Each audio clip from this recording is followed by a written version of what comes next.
성도 여러분, 설 명절을 잘 지내고 계신지요? 우리나라에서 구정은 각별한 의미가 있는 것 같습니다. 제가 설이라는 낱말을 좀 찾아봤더니 조심한다는 뜻의 살인다, 사간다에서 온 거래요. 그래서 그저 기쁜 날이기보다는 한 해를 시작하며 모든 일에 조심하면서 첫 발을 내딛는 뜻깊은 날로 여겨졌다는 거예요. 설날이. 그래서 예부터 설날에는 풍성한 행사와 놀이와 음식이 따랐고 또 온 가족이 모여 조상과 친지를 찾는 이 날을 정성스럽게 준비했다는 겁니다. 근데 개인적으로 무엇보다 음력설이 고마운 것은 해피 뉴 이어, 새해를 맞아 새로운 결심과 계획들을 세워서 이게 이제 흔들릴 쯤 됐잖아요. 작심삼일 이렇게 됐을 때 한 번 더 다짐하고 계속하는 기회를 제공해 주는 것 같아서 참 좋습니다. 여러분, 우리 앞뒤 양옆에 있는 분들과 인사 나누겠습니다. 이렇게 인사하겠습니다.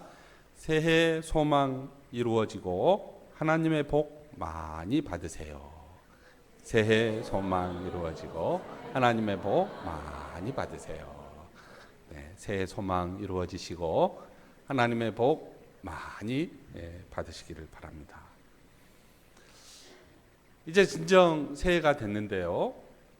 신앙인에게 새해를 맞는 의미가 무엇일까? 여러 가지 소원과 기도 제목들이 있을 것입니다만은 그 중에 신앙인의 새해 목표는 하나님의 믿음을 가지는 데 있다. 이렇게 말할 수 있습니다. 하나님의 믿음을 가지는 데 있다. 하나님의 믿음은 그 모습이 무엇이고 어떤 것일까요? 예수님은 믿음에 대해 이렇게 얘기한 적이 있습니다. 믿음이 작은 자야 하실 때도 있었고, 이런 믿음은 이스라엘에서 일찍이 본 적이 없다 하면서 큰 믿음을 칭찬하신 적도 있으십니다. 마태복음 14장에 가면 예수님께서 새벽에 바다를 걸어서 오시지 않습니까? 그때 제자들이 유령인 줄 알고 다 놀라잖아요. 베드로가 주님이시면 저를 걸어오라고 말씀해 주십시오. 그래서 예수님께서 오너라 이야기하잖아요. 베드로가 배에서 내려서 두벅두벅 이렇게 걸어가다가 거센 바람이 일고 풍랑이 치니까 그것을 보다가 바다에 빠지지 않았습니까? 예수님이 즉시 손을 내밀어서 일으켜 주시면서 믿음이 작은 자야 왜 의심하느냐 그렇게 말씀하시지 않습니까? 마태복음 또 8장에는 가버나움에서 예수님이 한 백부장을 만납니다. 근데 이 백부장이 예수님께 와서 이렇게 간구하죠. 주님, 내 종이 중풍으로 집에 누워 있는데 몹시 괴로워하고 있습니다.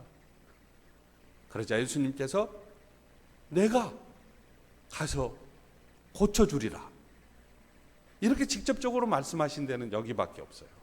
내가 가서 고쳐주리라. 백부장이 이야기합니다.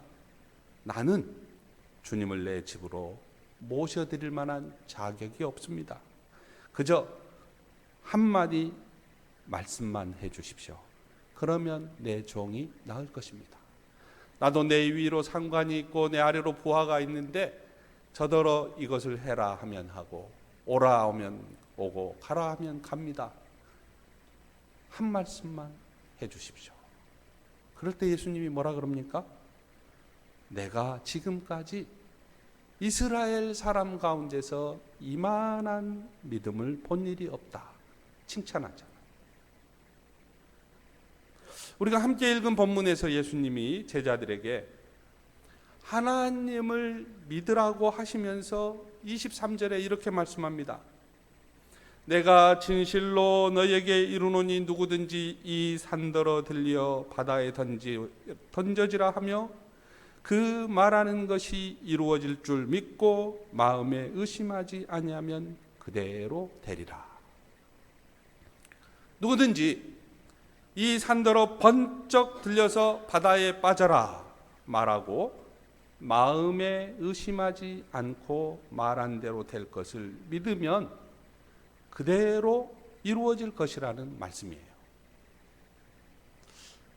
여러분, 예수님께서 제자들에게 하나님을 믿으라고 하셨는데요, 이 하나님을 믿으라는 말씀은 성경의 원문에 의하면, 또 영어 성경에 의하면 하나님의 믿음을 가지라라는 말이에요. 하나님의 믿음을 가지라. 또 23절에 그 말하는 것이 이루어질 줄 믿고 라는 말도 영어 성경을 찾아보면 이렇게 되어 있어요. 하나님의 믿음을 가지고 라는 뜻이에요. 하나님의 믿음을 가지고 라는 뜻이에요. 그러니까 여기서 하나님을 믿는다라는 것은 하나님의 믿음을 우리가 가지는 것을 말합니다. 하나님의 믿음은 사람의 의심과 대조가 됩니다. 사람의 의심할 때 의심은 뭐냐? 의심이라는 말을 이렇게 추적해 가보면 두 가지라는 말과 그 다음에 결정하다라는 말이 합쳐진 것이 의심이에요. 그러니까 무슨 말이냐 그러면 의심은 가닥을 잡지 못하고 두 가지 가능성 사이에서 우왕좌왕하는 것을 의심이라 그럽니다. 의심하는 사람에게는 하나님의 믿음이 자리할 공간이 없어요. 사람에게. 그러나 하나님의 믿음을 마음속에 간직하고 그에 따라 행동하면 그대로 된다는 말입니다. 그러면 본문에서 예수님은 왜 하나님의 믿음을 가지라고 지금 말씀하고 있는 것일까요? 예수님이 왜 지금 하나님의 믿음을 꺼냈느냐는 거예요. 그 힌트가 20절, 21절에 있어요. 그래서 우리가 한번 자막을 보면서 20절, 21절을 같이 읽어보겠습니다. 그들이 아침에 지나갈 때 무화과 나무가 뿌리채 마른 것을 보고 베드로가 생각이 나서 여짜오되 라삐어 보소서 저주하신 무화과 나무가 말랐나이다. 이 무화과 나무에서 무언가 하나님의 믿음을 가지라고 하는 그런 배경이 이 속에 있다는 말이죠. 아침에 마른 무화과 나무를 보고 베드로가 그 전날 있었던 일을 기억하고 지금 얘기한 것입니다. 이 말은. 그러면 하루 전에 무슨 일이 있었을까요? 이 본문이 나오기 하루 전에 예수님이 제자들과 함께 예루살렘 성전으로 가시면서 배가 좀 고팠어요. 시장했어요. 왜냐하면 예수님이 베다니에서 주무시고 예루살렘 그 성전에 갈 때는 그 어디를 지나야 되냐면 감람산을 지나야 됩니다. 그래서 여기에 좀 오르고 내리막길이 있기 때문에 상당히 많이 좀 걷죠. 이렇게 지나시면서 보니까 무화과 나무가 있는 거예요. 그래서 무화과 나무에서 열매를 구했습니다. 그런데 잎이 무성한 이 무화과 나무에는 열매가 없었습니다.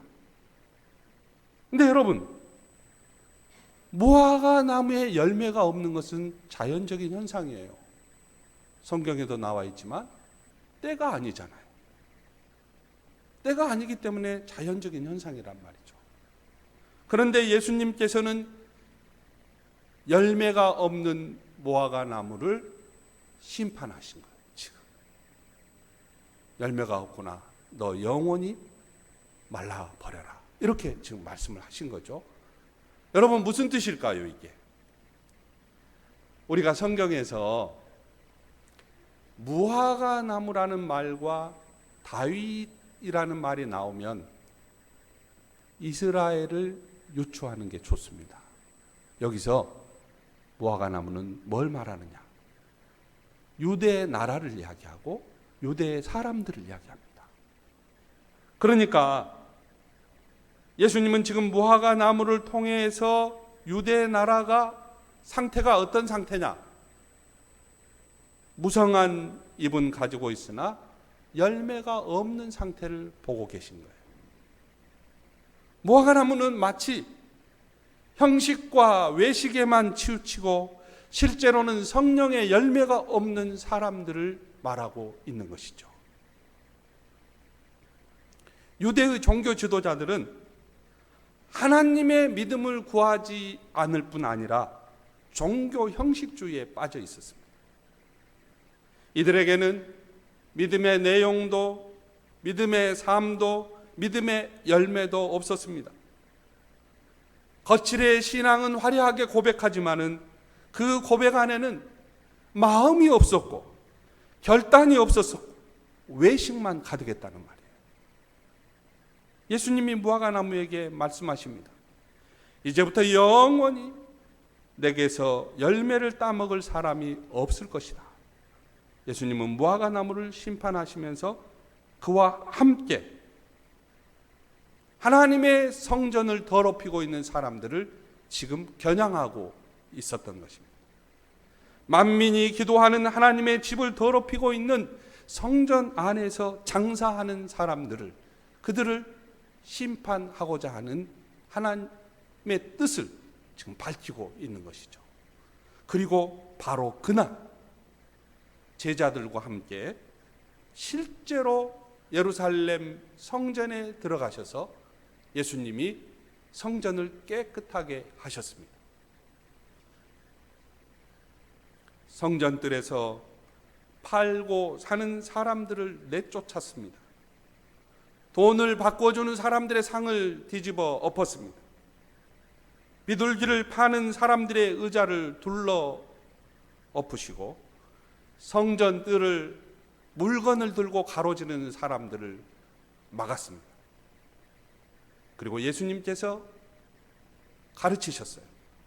성경에 내 집은 만민이 기도하는 집이라 이렇게 기록되었거늘 너희는 이 집을 강도의 소굴로 만들어 버렸구나. 그렇게 나무라셨습니다. 여러분, 유대 지도자들에게는 하나님의 믿음이 없었습니다. 그들에게는 돈의 믿음만 있었습니다. 그들에게는 기득권의 믿음만 있었습니다. 그들은 하나님의 집에서, 성전에서, 만민이 기도하는 집에서 일어나는 위대한 일을 보지 못했습니다. 기도하는 집에서 무슨 일이 일어납니까? 옛사람이 새사람으로 변하는 일이 일어나는 거예요. 말씀을 들을 때 사람이 변화됩니다. 기도할 때 우리가 이렇게 오던 삶의 방향을 바꾸어서 하나님께 주파수를 맞추는 곳이 어디냐? 기도하는 집, 성전이지 않습니까?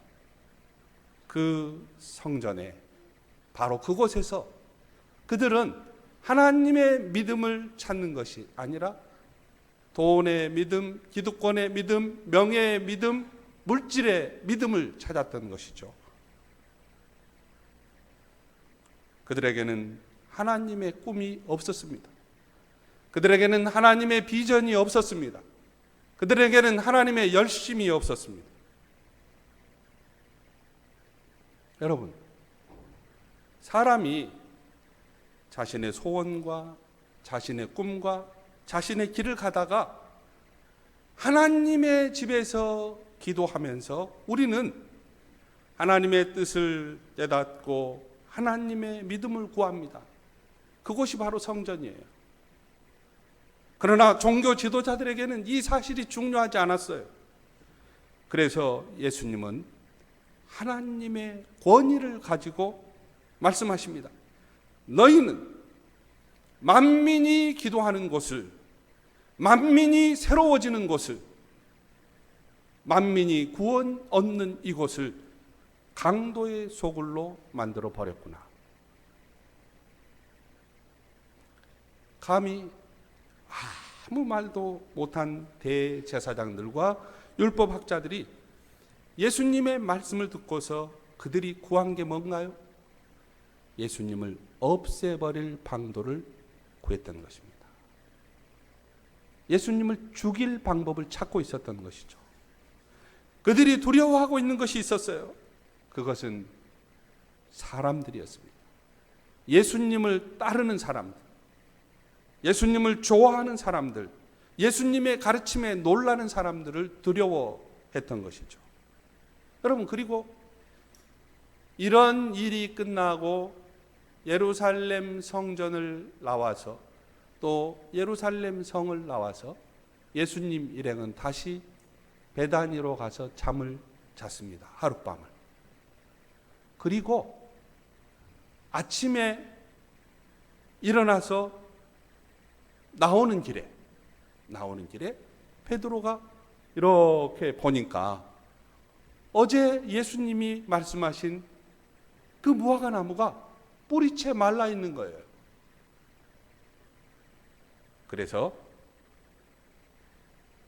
베드로가 어제 일이 문득 생각이 나서 예수님께 말했습니다. 선생님, 저것 좀 보십시오. 선생님께서 저주하신 무화과 나무가 말라버렸습니다. 이게 이제 오늘 본문의 배경입니다.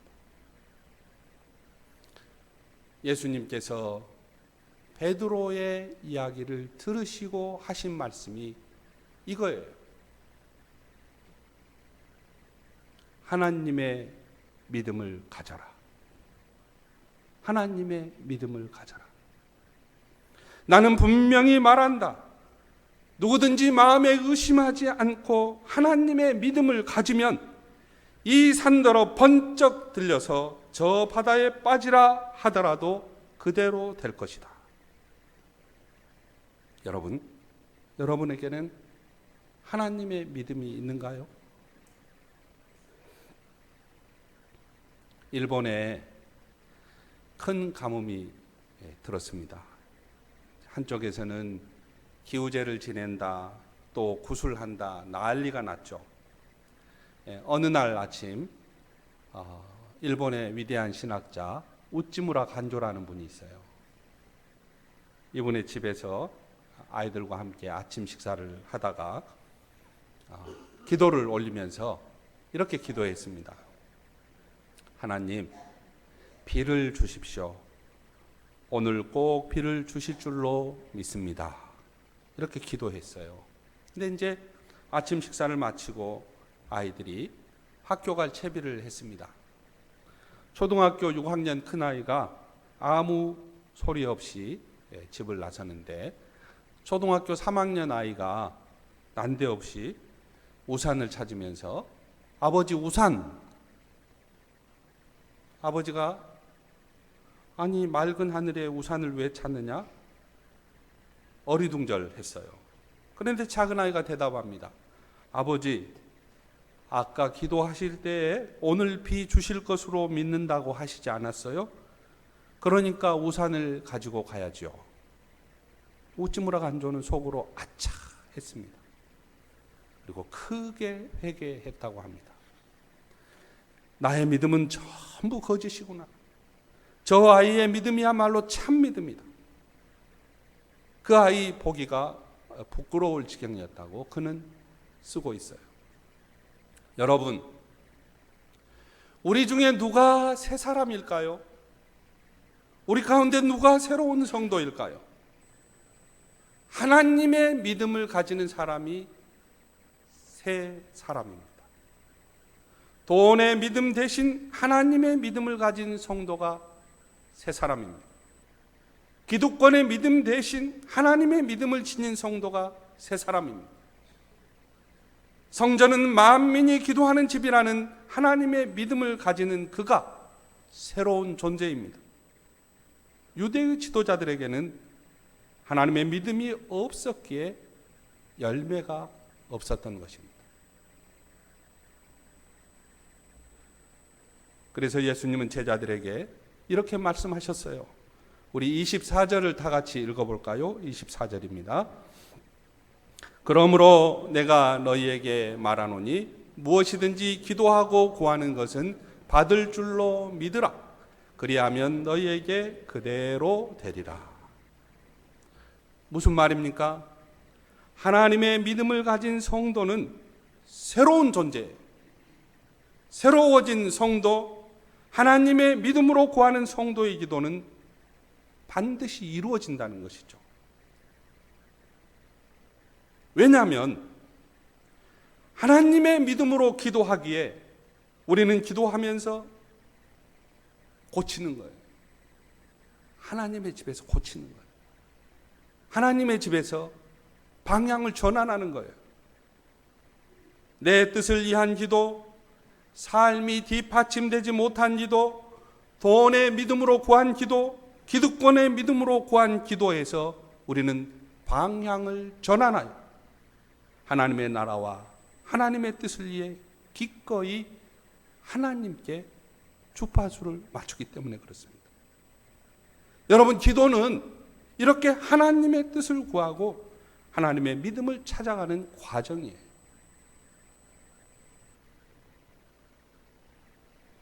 그런데 성도 여러분, 예수님은 본문에서 하나님의 믿음을 가지고 기도하는 성도들에게 한 가지를 더 요청하고 있습니다. 여러분, 마음으로 한번 따라해 보세요. 한 가지를 요구하시다. 속으로 해보세요. 하나님이 한 가지를 요구하시는 게 뭔가? 여러분, 이 요청은 우리가 기도할 때마다 신비롭게 다가오는 거예요. 부딪히는 거죠. 그것이 무엇인가요? 하나님의 백성에게 없어서는 안 될 것인데요. 그것이 바로 형제와 자매를 향하여 용서하고 사랑할 준비를 하는 거라는 거죠. 용서하고 사랑할 준비를 하는 거예요. 우리 25절을 다 함께 다시 읽어볼까요? 25절입니다. 서서 기도할 때 아무에게나 혐의가 있거든 용서하라. 그리하여야 하늘에 계신 너희 아버지께서도 너희 허물을 사하여 주시리라 하시니라. 기도가 유효하기 위해서는 반드시 용서가 필요합니다. 왜요? 기도하다 보니까 하나님의 사랑이 나를 휘감습니다. 하나님의 마음이 나를 휘감습니다. 여러분, 하나님의 용서, 하나님의 자비하심 때문에 우리가 여기에 있는 거 아닙니까? 내가 지금까지 여기에 있는 것은, 나의 나된 것은 우리 다 하나님의 은혜라고 고백하지 않습니까? 이 용서만이 사람을 살리기 때문입니다. 이 용서가 사람을 새롭게 합니다. 이 용서는 무엇이냐? 하나님의 창조에 우리를 동참하게 하는 거예요. 여러분, 도저히 자녀가 용납되지 않고, 도저히 부모가 용납되지 않고, 도저히 그 사람이 용납되지 않을 때, 오늘 이 말씀을 기억해야 합니다. 탄저닝에 살아있는 동안 꼭 해야 할 49가지라는 책에는 이런 내용이 있어요. 앤 구르텔이라고 하는 미국의 심리학자가 있었습니다. 그는 태어날 때부터 언청이었어요. 여기 입이 이렇게 돼 있는 언청이 있죠. 그래서 열등감 가운데 사로잡혀 살았습니다. 지금은 이제 간단한 수술로 교정할 수 있었지만은 그녀가 자라날 때만 해도 상당히 힘든 일이었어요. 그녀는 이것 때문에 이제 자신감도 없어지고 늘 삶에 위축을 받으면서 결국 우울증에 시달리며 부모를 원망하며 자라게 되었습니다. 그러자 부모도 이 딸을 기피하게 됐어요. 친구들도 기피하게 되었고 결국 소녀는 이 세상 모든 사람이 자기를 싫어한다고 생각하면서 자랐습니다. 그러던 어느 날 이 소녀가 다니던 학교에서 청각 테스트가 있었습니다. 교실 한가운데 칸막이를 설치하고 칸막이 저편에 있는 담임 선생님이 하는 말을 그대로 반복하도록 해서 얼마나 정확하게 듣는가를 알아보는, 지금으로서는 대단히 이제 원시적인 테스트잖아요. 그런 방법이었어요. 예를 들어 선생님이 오늘은 날씨가 좋아요 하면은 이것을 듣는 학생이 오늘은 날씨가 좋아요 하고 이렇게 말하는 거예요. 그런데 N의 차례가 되었을 때 담임 선생님은 다른 학생들에게 하던 말과는 전혀 다른 말을 했습니다. 뜻밖의 말씀을 하신 것이죠. 이렇게 얘기했어요. N, 나는 너가 내 딸이었으면 좋겠어. 이렇게 말씀을 했습니다. 이 말에 충격을 받은 N이 선생님의 말씀을 반복해서 대신하는 것이 아니라 선생님, 정말이세요? 하면서 되물었어요. 이 말의 뜻을 알아차린 선생님이 그럼 그렇고 말고 나는 정말 너가 내 딸이었으면 좋겠어 라고 말씀을 하셨습니다. 여러분, 선생님의 이 말씀은 소녀의 일생을 바꿔 놓았습니다. 나중에 위대한 심리학자가 될 정도로 이 소녀의 삶을 송두리째 바꿔놓은 것이죠. 새 창조가 일어난 거 아닙니까? 하나님은 오늘 우리에게도 똑같은 말씀을 하세요. 아니, 더욱 강력하게 말씀하십니다.